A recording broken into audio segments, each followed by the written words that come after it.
পঞ্চম শ্রেণীর বাংলাদেশ ও বিশ্ব পরিচয় বই নিয়ে গত পর্ব পর্যন্ত 35 পৃষ্ঠা পর্যন্ত তোমাদের সাথে আলোচনা করেছি। এখন 36 পৃষ্ঠা থেকে আলোচনা করব।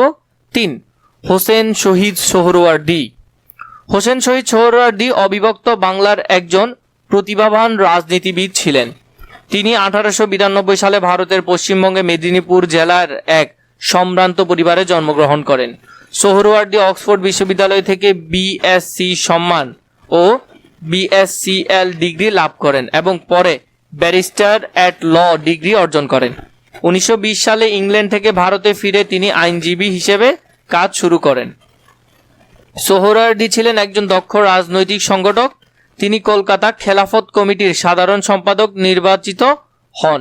তিনি স্বল্প সময়ের মধ্যে নাবিক, রেল কর্মচারী, পাটকল ও সুতাকল কর্মচারী, রিক্সা চালক, গাড়ি চালক প্রভৃতি মেহনতি মানুষের প্রায় 36টি ট্রেড ইউনিয়ন সংগঠন গড়ে তোলেন।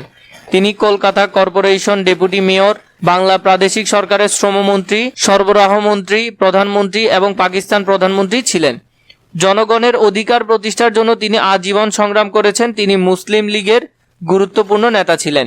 হিন্দু মুসলমান মিলন ও সংহতি রক্ষায় তিনি সংকল্পবদ্ধ ছিলেন। পাকিস্তান সৃষ্টির পর 1954 সালে নির্বাচনে যুক্তফ্রন্টের কাছে মুসলিম লীগ পরাজিত হয়। এই যুক্তফ্রন্ট গঠনে হোসেন শহীদ সোহরাওয়ার্দী প্রধান ভূমিকা পালন করেন।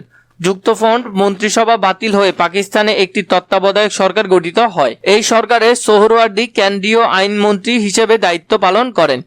তৎকালীন পাকিস্তানের সকল জাতি ও সকল ধর্মের মানুষের অধিকার রক্ষার জন্য তিনি কাজ করেছেন। ব্যক্তিগত সুনাম ও সুখ্যাতির জন্য তিনি কখনো ললায়িত ছিলেন না। দলীয় সংহতি ও ঐক্য বজায় রাখতে তিনি সদা তৎপর থাকতেন। 1963 সালে 5 ডিসেম্বর বৈরুতের এক হোটেল কক্ষে গণতন্ত্রের এই অতন্দ্র প্রহরী মৃত্যুবরণ করেন। 36 নম্বর এরপরে যদি আমরা কতে দেখি, উপরের অনুচ্ছেদ পরে নিচের প্রশ্নগুলোর উত্তর লিখি। প্রশ্ন ছিল, হোসেন শহীদ সোহরাওয়ার্দী কত সালে এবং কোথায় জন্মগ্রহণ করেন? 2 তিনি কোন বিশ্ববিদ্যালয়ে পড়াশোনা করেছিলেন? 3 তিনি কোন পেশার মাধ্যমে তার কর্মজীবন শুরু করেন? এই প্রশ্নগুলোর উত্তর যদি আমরা দেখি, প্রথমে যদি দেখি, হোসেন শহীদ সোহরাওয়ার্দী 1892 সালে ভারতের মেদিনীপুর জেলায় জন্মগ্রহণ করেন। তিনি কলকাতা বিশ্ববিদ্যালয়, অক্সফোর্ড বিশ্ববিদ্যালয়ে পড়াশোনা করেন। তিনি কোন পেশার মাধ্যমে কর্মজীবন শুরু করেন? আইনজীবী পেশার মাধ্যমে কর্মজীবন শুরু করেন। খতে হোসেন শহীদ সোহরাওয়ার্দীর জীবনী থেকে নিচের বিশেষ তথ্য সবিশেষ করি। শিক্ষা, কর্ম এবং রাজনীতি। শিক্ষার মধ্যে কলকাতা বিশ্ববিদ্যালয় থেকে স্নাতক ডিগ্রি অর্জন করেন, অক্সফোর্ড বিশ্ববিদ্যালয় থেকে উচ্চশিক্ষা লাভ করেন। কর্ম, আইনজীবী হিসেবে কর্মজীবন শুরু করেন। কলকাতা কর্পোরেশন ডেপুটি মেয়র হিসেবে দায়িত্ব পালন করেন। রাজনীতি, বাংলা প্রাদেশিক সরকারের প্রধানমন্ত্রী ছিলেন। পাকিস্তানের প্রধানমন্ত্রী হিসেবে দায়িত্ব পালন করেন। এরপরে যদি দেখি ঘ নম্বরে, হোসেন শহীদ সোহরাওয়ার্দীর রাজনৈতিক জীবনের উল্লেখযোগ্য ঘটনাসমূহের তালিকা তৈরি করি। হোসেন শহীদ সোহরাওয়ার্দীর রাজনৈতিক জীবনের উল্লেখযোগ্য ঘটনা। বাংলা প্রাদেশিক সরকারের প্রধানমন্ত্রী হিসেবে তিনি দায়িত্ব পালন করেন।